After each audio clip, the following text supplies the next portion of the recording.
Selamat siang Sobat Tribun Network dimanapun Anda berada. Dapat kami laporkan dari Kebonjeruk, Jakarta Barat bahwasannya jajaran Satreskrim Polres Metro Jakarta Barat mengungkap kasus pencurian rumah kosong yang melibatkan 2 orang seperti itu, yang merupakan keduanya ini residivis kasus yang sama. Dan diketahui modus dari kedua pelaku ketika melancarkan aksinya itu adalah mencari rumah-rumah yang dalam kondisi kosong. Adapun cara profiling mereka adalah dengan melihat terlebih dahulu rumah yang lampu depannya itu menyala pada siang hari. Nah, ketika mereka sudah mendapatkan rumah yang diincar, mereka akan berpura-pura untuk mengetuk pintu rumah tersebut dan memastikan bahwasannya rumah itu tidak sedang diisi oleh orang lain. Nah, apabila ketika ada penghuni yang keluar dan dugaan mereka salah bahwasannya rumah tersebut bukan merupakan rumah kosong, mereka akan berpura-pura salah alamat, sehingga hal ini terus dilakukan hingga mereka sudah melakukannya sebanyak 10 kali. Namun dari laporan polisi yang diterima oleh Polres Metro Jakarta Barat, total ada 4 laporan polisi. Dan dari 4 laporan polisi tersebut, ini para pelaku bisa meraup keuntungan hingga 100 juta rupiah dari barang-barang berharga yang diambilnya, seperti emas, kemudian juga motor, laptop, dan lain sebagainya. Demikian informasi yang bisa kami sampaikan dari Jakarta Barat melaporkan. Ya kan? Ya oke-oke aja sih, kalau bisa sih programnya selama setahun itu mudah-mudahan sih bisa berlanjut. Berarti Ibu dapat dari kapan Ibu program ini? Kita dari 3 bulan yang lalu. Sekarang bulan apa? November 11 kan, 10, 9, 8 dari Agustus. Jadi itu sistemnya gimana sih Bu? Sistemnya itu kita kan murid di 01 itu kan 278 anak. Jadi kan kita ada 9 kantin, jadi per kantin itu mendapatkan 31 porsi. Itu buat anak-anak langsung dibagikan atau gimana tuh? Iya buat anak-anak, jadi satu anak itu 1 kupon. Jadi dia nukerin gitu Bu?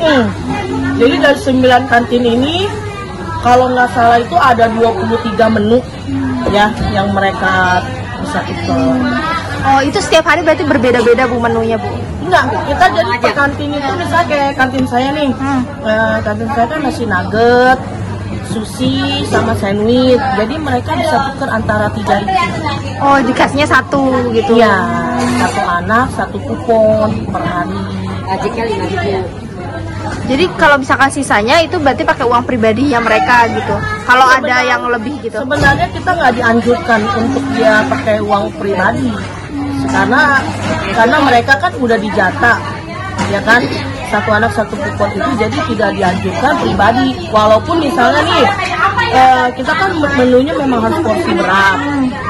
Misalnya dia mau tuker di luar menu saya tuh nggak bisa. Jadi wajib yang berat gitu dan yang bergizi gitu ya. Karena kan kita kan sebelum itu kan kita isi dulu menu apa yang mau kita daftarin, terus kita tanda tangan. Kalau Ibu hanya nasi nugget, sandwich, sama apa lagi? Sama sushi. Itu berganti-ganti setiap hari atau disediakan semuanya? Disediakan setiap hari, karena kan saya juga sembari jual. Bu, tapi dengan adanya kayak gini, Ibu pendapatannya meningkat atau gimana sih Bu dibanding sebelumnya Bu? Ya meningkat lah, kalau saya bilang.